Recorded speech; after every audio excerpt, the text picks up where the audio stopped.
Assalamualaikum warahmatullahi wabarakatuh. Alhamdulillah, saya bersama Restu Abu Muhammad.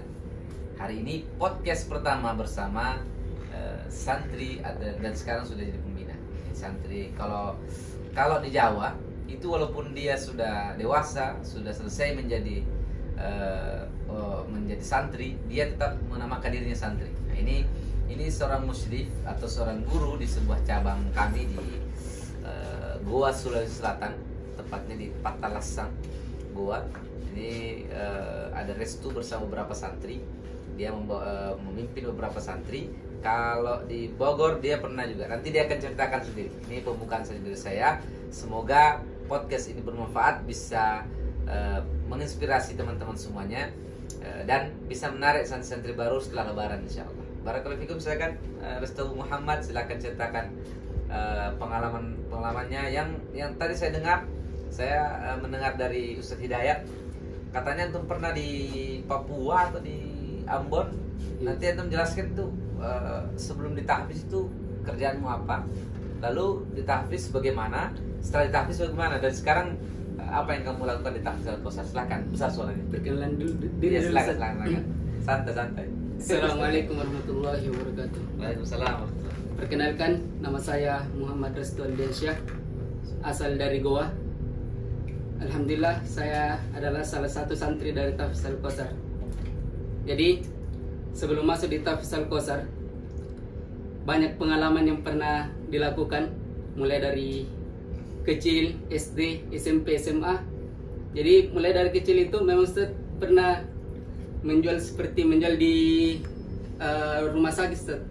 Seperti jual kerupuk di rumah sakit. Setelah jual kerupuk, pergi lagi jual di Jalan Kote. Itu umur berapa? Umur SD, Ustaz, sekitar Berarti kelas 3, kelas 4. Jadi jual Jalan Kote sambil bantu orang tua supaya tidak menyusahkan, enggak terlalu menyusahkan. Nanti naik SMP baru jadi kurir. Jadi kurir di Makassar dan jadi tukang Grab di Papua, tepatnya di Sorong. Nah, itu tukang Grab umur berapa itu? Umur SMP, Ustaz. Jadi sekitar kelas 2 sampai kelas 3 SMP. Oke. Iya. Jadi di Sorong itu jadi tukang Grab, jadi kecil-kecil, Ustaz. Masih kurus-kurus, Ustaz. Jadi tukang Grab di sana. Jadi baru di sana itu dia resmi ojek online atau ojek Ustaz, bukan online. Pangkalan. Iya, jadi kita pergi cari penumpang. Oke. Jadi biasa itu satu kali menumpang 5.000 kita dapat. Iya. Alhamdulillah banyak didapat pengalaman setelah itu. Sambil bisa cari pengalaman juga, tidak menyusahkan juga orang tua. Jadi uang hasil Grab itu, Ustaz, saya pakai untuk pulang kembali lagi ke Makassar. Jadi alhamdulillah pakai uang sendiri gitu, kembali lagi ke Makassar, dari Papua ke Makassar. Nanti setelah di Papua baru masuk di Tahfiz Al-Kausar. Langsung? Iya. Langsung? Memang sudah mendaftar memang, Ustaz.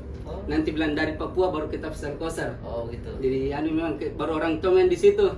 Jadi pergi ke sana jalan-jalan. Nanti 2 tahun di Tahfiz Al-Kausar jadi santri. Alhamdulillah sudah di Depok, Bogor, Sentul, dan di cabang-cabang yang lainnya. Alhamdulillah banyak sekali pengalaman kita dapatkan di sana. Mulai dari bagaimana kita dalam menghafal Quran, bagaimana kita diajar adab selama di Tahfiz Al-Kausar. Jadi alhamdulillah sangat bersyukur sekali bisa kenal dengan Tahfiz Al-Kausar itu. Alhamdulillah Tahfiz Al-Kausar itu sekarang sudah seperti keluarga sendiri, Ustaz.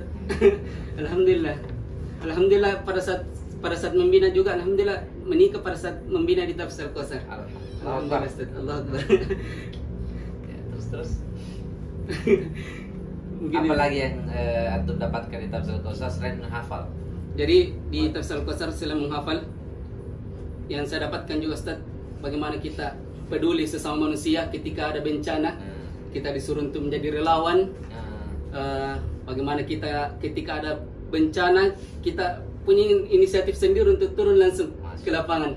Selain itu kita diajarkan bagaimana adab-adab kepada manusia, adab kepada Al-Quran dan lain sebagainya. Jadi mungkin kalau misalnya saya tidak di Tahfiz Al-Kausar, saya tidak tahu bagaimana lagi.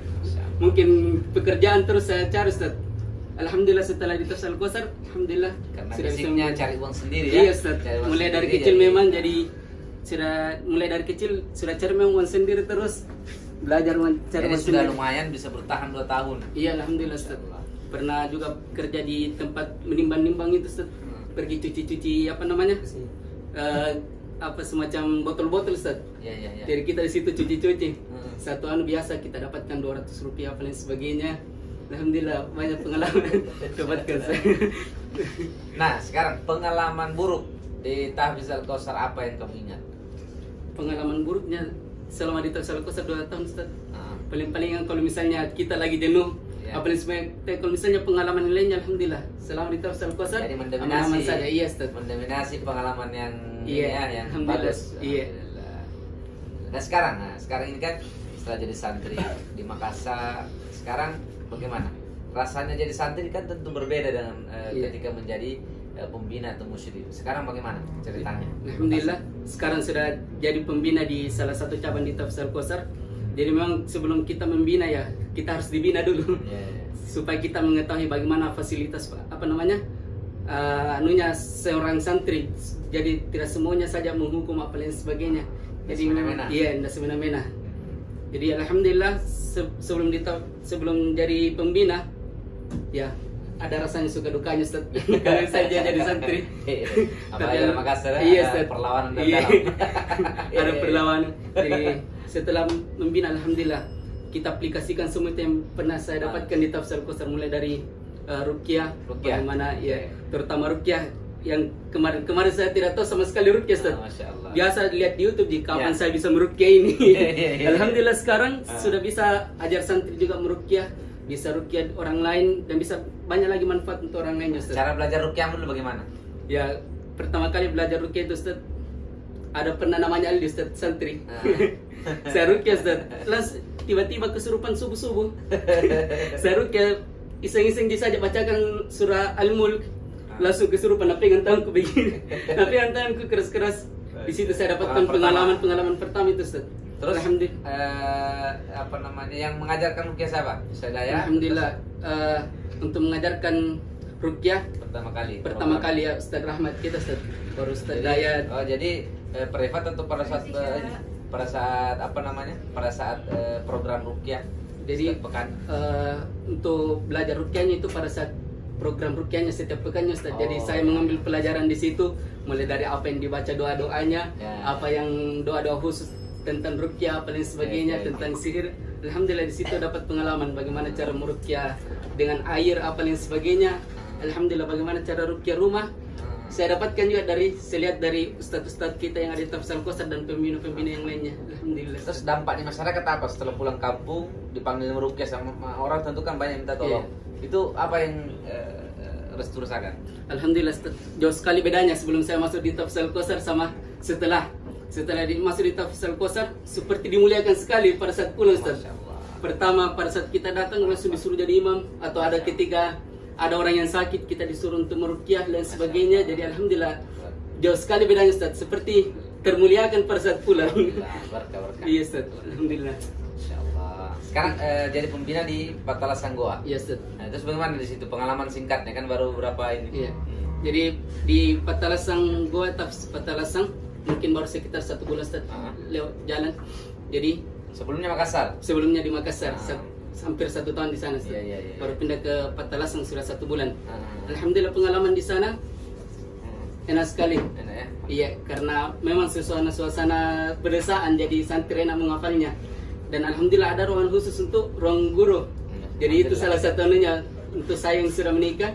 Alhamdulillah ada ruang gurunya. Jadi lebih terjaga lagi Ustaz. Alhamdulillah. Kita menunggu anak. Iya, Ustaz. Amin. Kita Mudah-mudahan doakan secepatnya. cepat ada anaknya. Amin. Amin, Ya amin. Rabbal Alamin.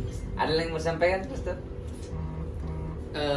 Untuk pesan-pesannya Ustaz, alhamdulillah di Tafsir Al-Kausar itu seperti benar-benar keluarga sendiri. Jadi saya mengajak kepada pemuda-pemuda semua yang mau masuk Tahfiz gratis, boleh cari YouTube-nya atau apa lain sebagainya, Tahfiz gratis Al-Kausar. Boleh lihat kegiatan-kegiatan santri dan lain sebagainya.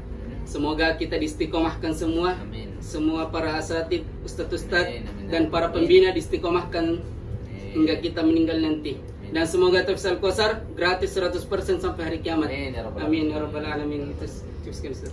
Alhamdulillah, singkat, padat dan jelas. Ini podcast pertama saya bertanya kepada santri. Sebelumnya di podcast oleh Abu Umar dan Nasir atau siapa. Ini pertama kali saya langsung wawancara kepada santri yang sudah jadi pembina. Nah, semoga saja podcast singkat ini menjadi awal yang baik. Insya Allah akan diwawancara lagi pembina-pembina yang lain sehingga menginspirasi pemuda-pemuda di luar sana sehingga mau atau tertarik menjadi penghafal Al-Quran. Barakallahu fikum. Assalamualaikum warahmatullahi wabarakatuh. Oke, silahkan bertanya di komentar, kolom komentar di YouTube atau di mana medsos yang saya kirim, di Instagram atau Facebook. Nanti akan kami jawab di kolom komentar juga insya Allah. Assalamualaikum warahmatullahi wabarakatuh.